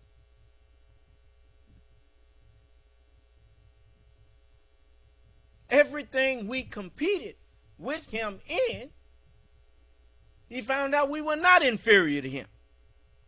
Huh? Hitler got so mad when Jesse Owens ran off and left the Aryan race. He got up and left. I mean, you ought to quit lying. I mean, really. I mean, you walk around here. God, look, and I'm not saying this to mock. I'm saying it to undo the mockery that have been done against us. I mean, you say that the black man is inferior, and then I mean, just like voting. You don't want him to run for office. You don't want him to vote for offices. But you keep taxing us. Why don't you exempt us from taxes? And then tell my people, like Thomas Robb did, y'all need to get with the Son of Man and go with him. We'll leave you. We'll leave you to your America, to your United States, and see how long you last.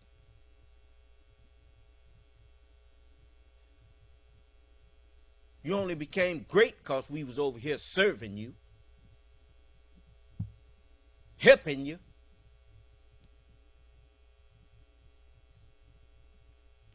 All these conveniences you got them from us, the air conditioner and all that.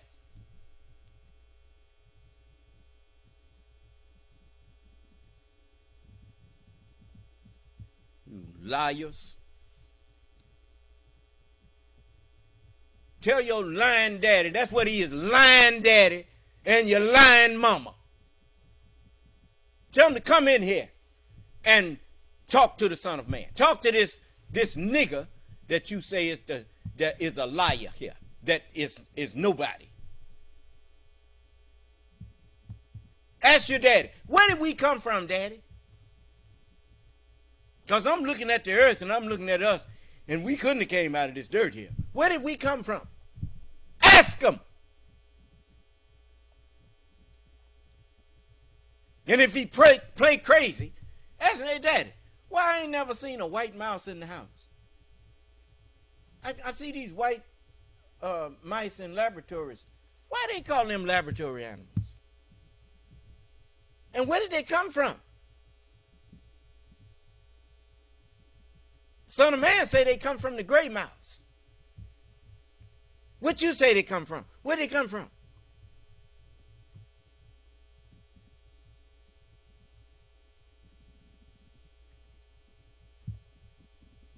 Where did our white skin come from? Ask him. With his lying behind.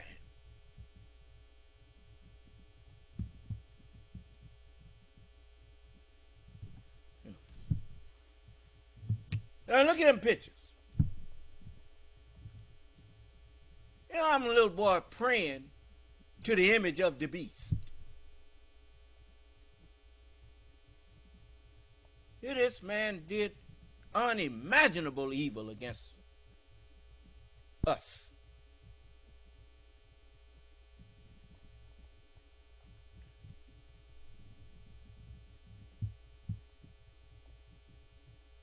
That's why Cain is called a fugitive.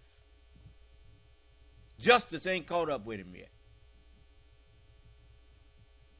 Now, justice is here. Since we leave it up there, they can hear me. They ain't got to see me. Now, this is the man. Now, if you remember now, the last time he looked like that, it wasn't as groomed, but he was a caveman. And that's what that looked like.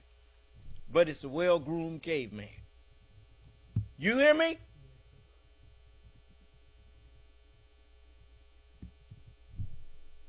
Now, this here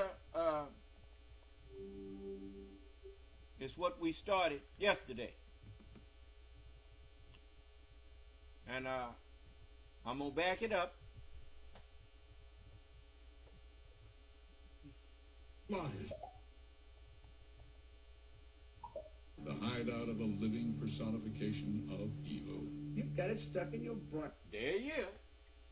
Now, that's the put the screen up there. Now, see, they've been showing you pictures of white men with beards and long hair, and Charles Manson called himself Jesus. And Charles Manson was a murderer, and I mean, you name it, a dopehead. And I remember back in the 60s, I saw so many hippies. That's what they called themselves, hippies. And they had long hair and beards, and all of them was walking around looking like that.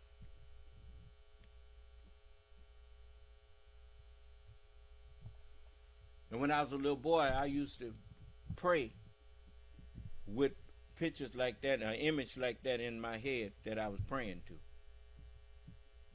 Talking about our Father. Huh. At that time, I was of my father, the devil. I didn't hear you. The knowledge that I had in me was of him. You are of what's in you.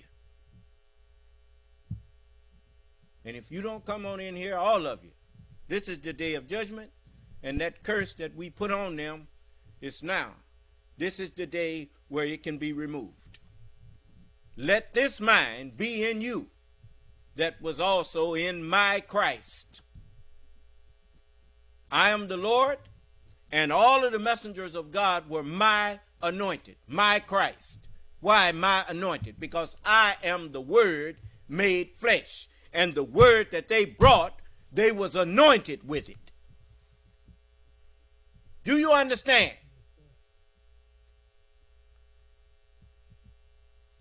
And you think so little, the reason you think so little of me, black brother and sister, is because you don't think nothing of yourself. So if you ain't nothing, how could I be anything? That's what goes on in your mind.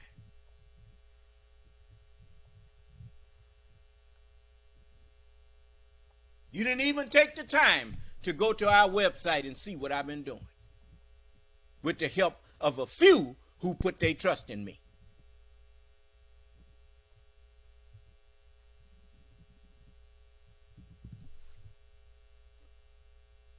Now, I said I was going to show you this today. So that I murdered somebody. Charles Manson.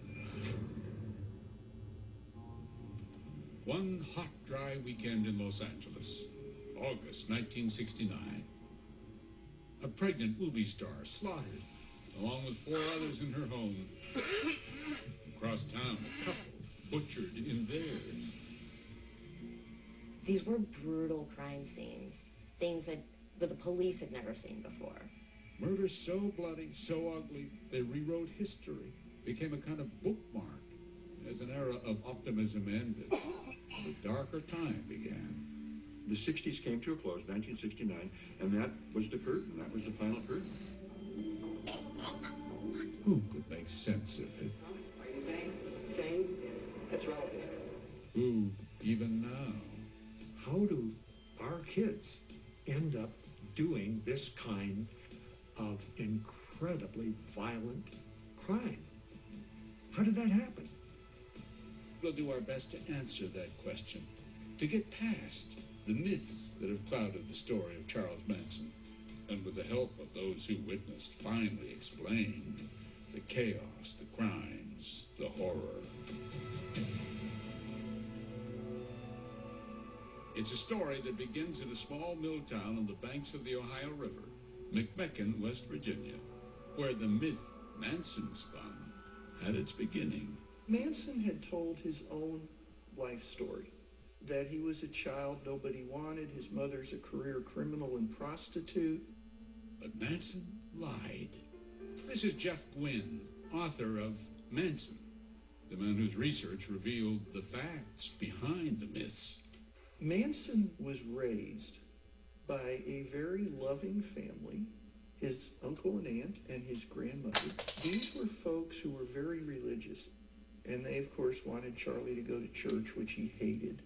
But he had an amazing knack to memorize Scripture. He was fascinated particularly with the book of Revelation, which he learned to quote at great length. But he did not learn to be good. He constantly stole. He lied. He picked on people. He was fascinated with knives. And nothing you would do to try to discipline him worked. Finally, Manson was sent to reform school, eventually prison. By 32, he had spent half his life locked up.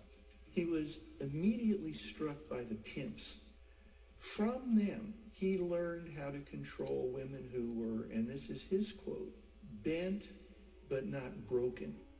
Manson also became fascinated with a popular book by Dale Carnegie called How to Win Friends and Influence People. This is so strange to hear that he read Dale Carnegie. Not only read Dale Carnegie, absorbed it. That wasn't the only thing Manson picked up in prison. Another inmate gave him guitar lessons. And one day in the prison workshop, a radio. Just a moment.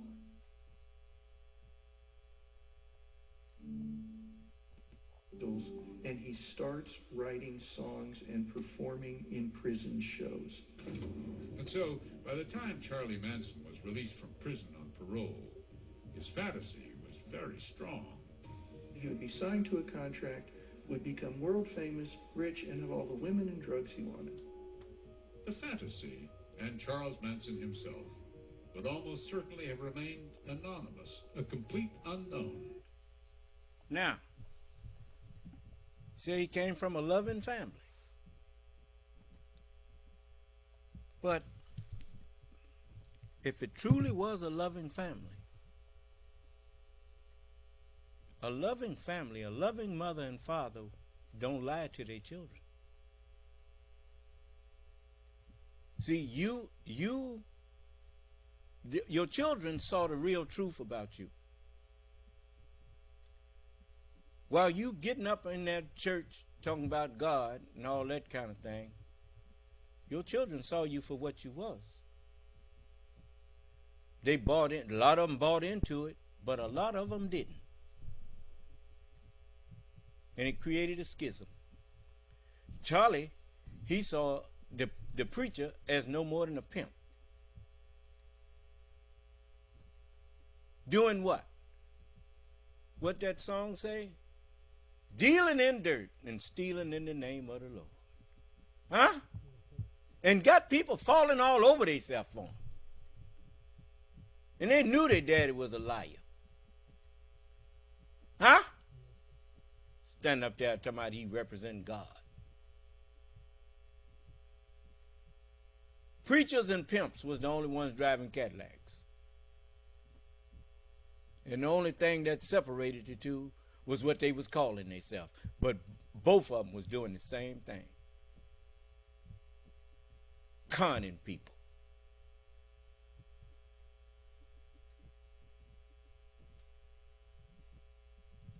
Anybody disagree? See, I grew up watching this. But as I watched it, I didn't know what I was looking at, but I knew that something wasn't right. But I didn't know what wasn't right, so I just figured I wasn't right. Do you understand?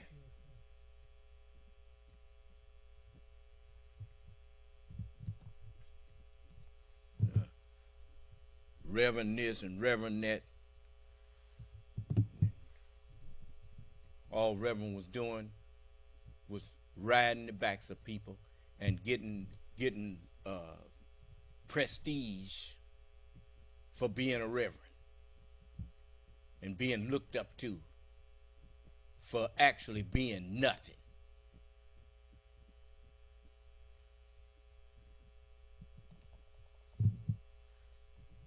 All that money that my mom and them gave in church and all that kind of thing, the church had never did nothing for them. Never. And it's the same with all y'all out there now. What kind of God you serving that don't do nothing but take and take and take and take from you? You serving devils. Then tell you God's going to bless you with some more. Go get it and then bring that to me too, nigga.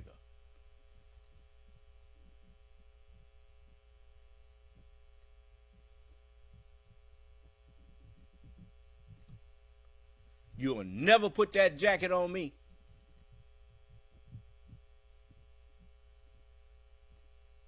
Because the more you give to me, the more I give back.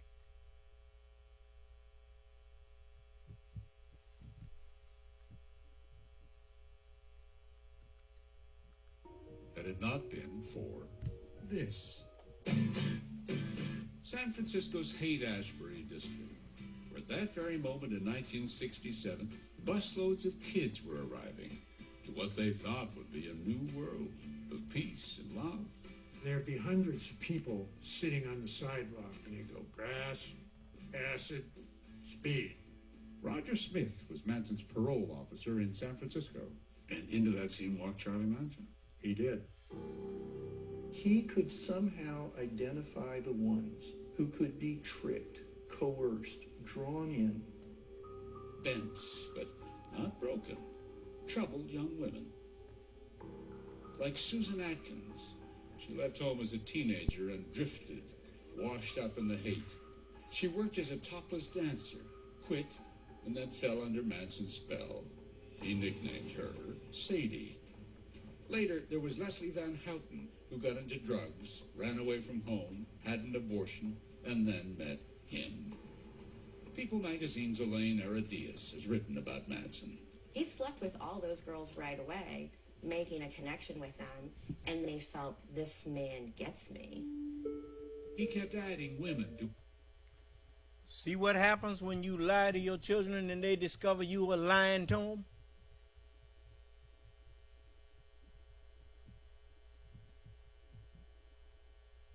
That's what happens. They lose respect for you.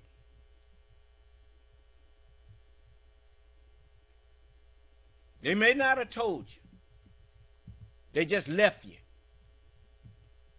And that's going to happen every time. And they find out that the people that you told them was inhuman, they saw the inhumanity in you.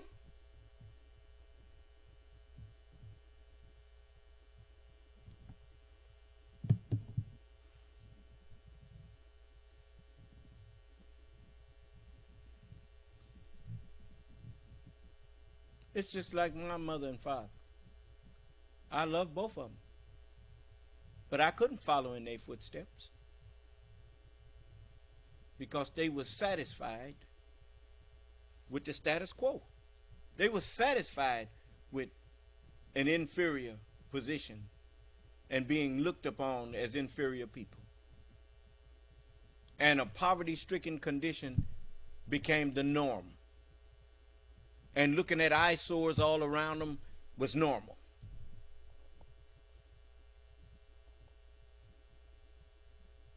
I didn't like it. Even though I grew up in a nasty house, a raggedy house, even when I tried to clean up my room, and some of my siblings didn't particularly care. And I'd bring, sometime my friends would want to come to my house, and I'd clean up the living room because the rest of it looked like a pigsty. And I was ashamed of that. But there was so many of us and whatnot. I mean, it was an experience, I'm telling you. What is it? What? The stream went out because it's giving us a copyright message here. So right now it's a black screen showing saying stream unavailable. It's probably going to come back. But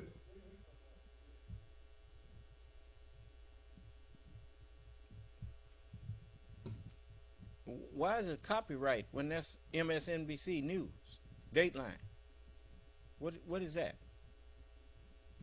Okay, well y'all can go and look at it on your own. Ain't no big thing. I ain't gonna fall out with them over there. So just take it down. But you lied to your children, and you thought them lies wasn't gonna come back and get you. Well, now, let me hear any white person come in here and tell me how you think that black people are inferior to you. Come in here and tell us what's inferior. That you what are you superior to us in? What? Come on, I'll acknowledge it if you can point it out. Come and point out to me, what are you superior to us in? What? Any factory that you got, you find my people in there working for you. I mean, what are you talking about? What do you know how to do that we don't know how to do? Because we've been doing it for you. Yeah, you even heard your daddies tell you that y'all didn't know how to grow rice and stuff. Brought us here to show you how to do it. Because the slaves, the people that you made slaves out of, we was growing rice a long time ago. So, I mean, what is it that you find inferior in us? What, because we not hell raisers? Because we are peace-loving people and don't go around trying to steal from people and force people into slavery? That makes us inferior? That makes us human.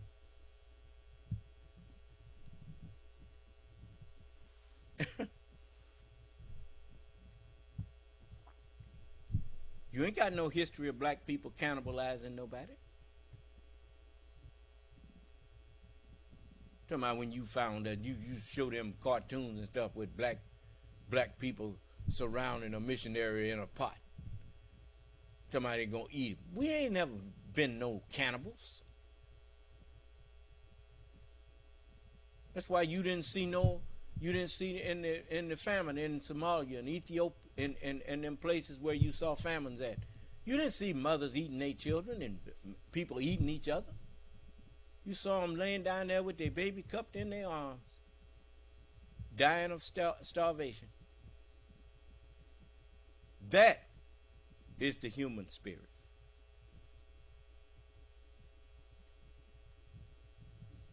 Not a plane crashing up there and 30 days later them people up there eating each other.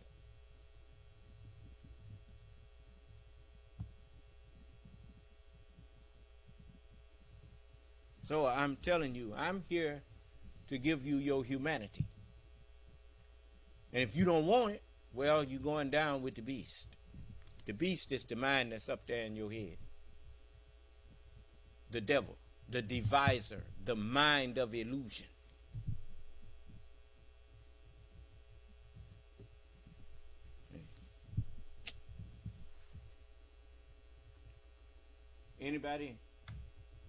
Anybody else had a question for me? Did the sister get her answer? Was she satisfied? Looks like she's agreeing with you, sir. She didn't say anything else about her question. Okay. All right. I don't like to leave people hanging. No. You ask me a question, I try to give you a complete answer that is reasonable and truthful. If it ain't truthful, it ain't reasonable.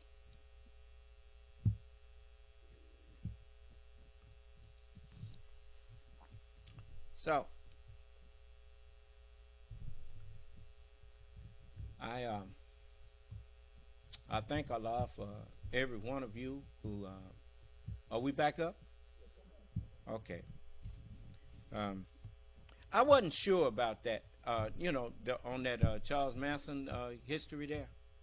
I wasn't sure whether that was, it had MSNBC on it. but it's Dateline, so I don't know how they do that. You might want to contact the people at MSNBC and ask them, do we have their pre-permission to show things like that when they, I would think that it would be permissible, because it's a documentary. It's history. I mean, what? You don't want to see history? You don't want to see what you did, huh? Well, that's you in court now. It's admissible because it's true. It's evidence. You see, Charles Manson told people he was Jesus. David Koresh, Jim Jones, and all them people. Jim Jones, right? I mean, what's that boy name? Geno Jennings tried to accuse me of saying I was Jesus. I said, man, I ain't told you I was Jesus. I told you I'm the Son of Man. And he kept trying to put words in my mouth. You the second coming. I ain't no second coming of nobody. This is my first time here. You ain't never had the Son of Man here in person.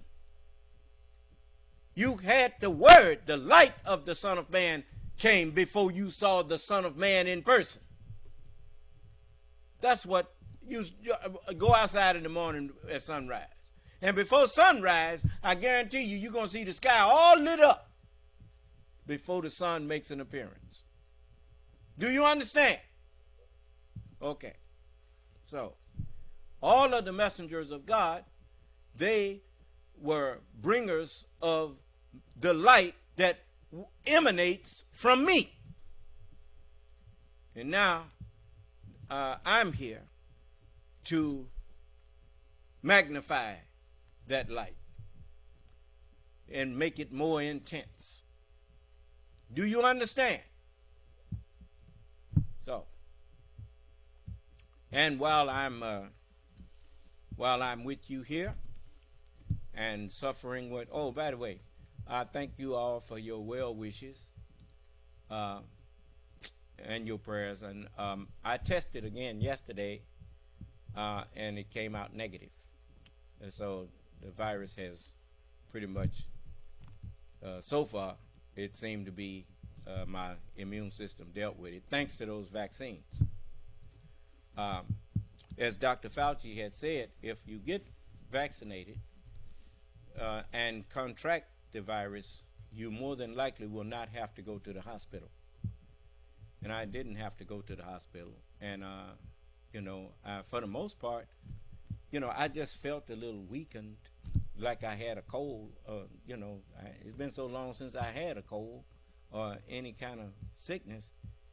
I didn't know what to say it felt like.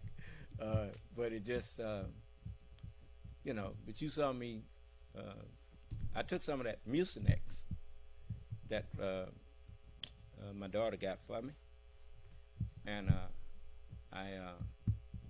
it helped loosen up my chest, because now my chest feels much more expandable, as I'm talking to you. And so I'll let you know if I'm gonna have to check it again, because the instructions from the CDC was that you wait after you turn, even on that package, I think the test package, they tell you that you need to, if you get a negative reading, you need to wait a couple of days and check it again. And then if you get another negative, then you need to isolate yourself for another 10 days. That's what I was told. And so that's what I'm going to do.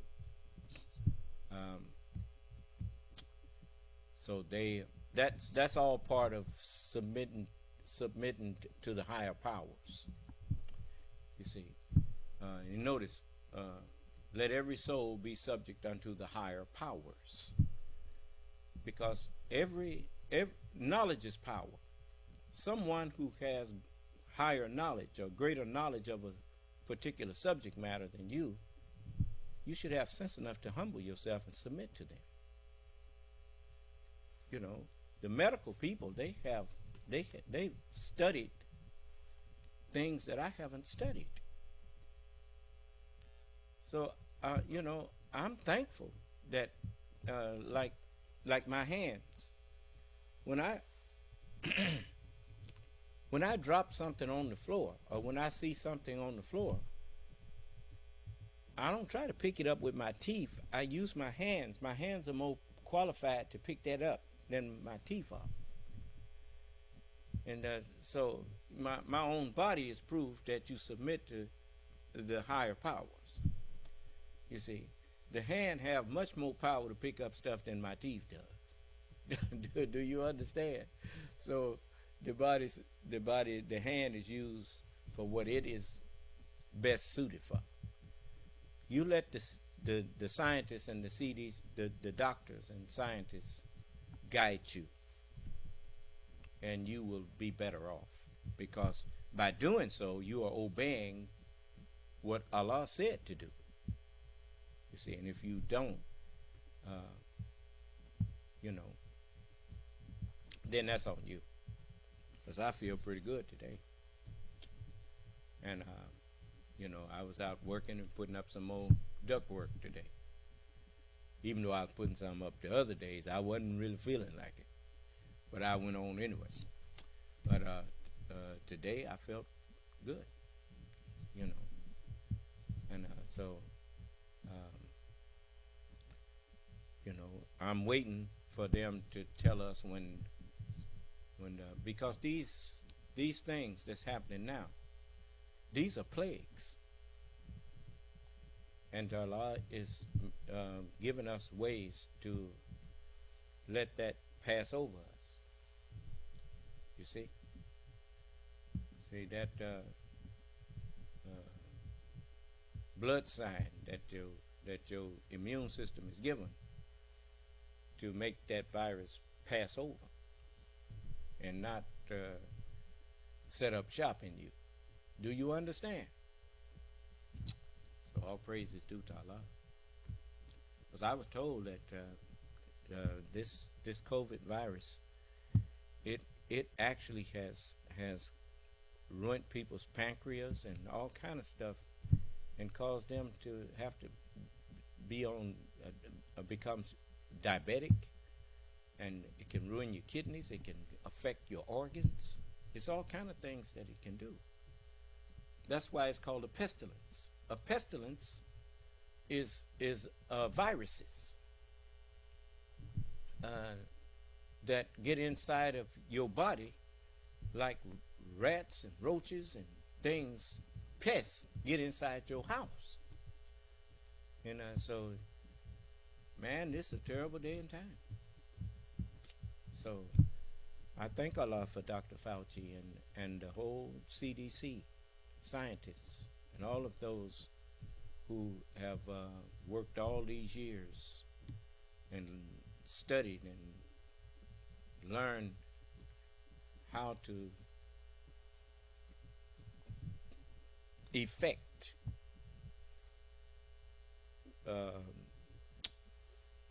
vaccines that will protect the human family.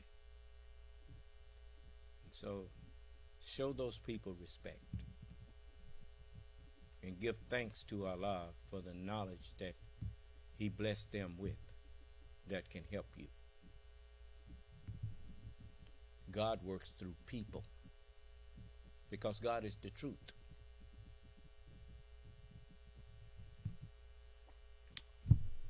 So, any questions? Now remember, it does no good to be trying to argue with someone who does not accept facts. Once you see that a person will not accept facts, they are willfully blind, and trying to reason with them is not a reasonable thing.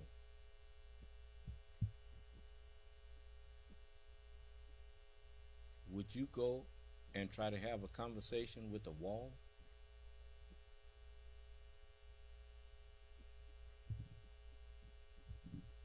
You know, when you see people have closed their eyes and stopped up their ears when it comes to truth, they have turned their backs on the truth. And when a person turns their back on truth, they have turned their backs on the grantor of dominion over whatever problems they may have. Okay? All right. We said God because we didn't know that that meant grantor of dominion. So now we know that the word truly is God. So may Allah bless us and keep us safe and in our right minds. And by the way, that thing affects your brain too. So if I was you, I would not play with myself. I would not take chances. I would listen to those who are more knowledgeable than me and follow their instructions. May Allah's Salam Alaikum. This session is no longer being goodbye.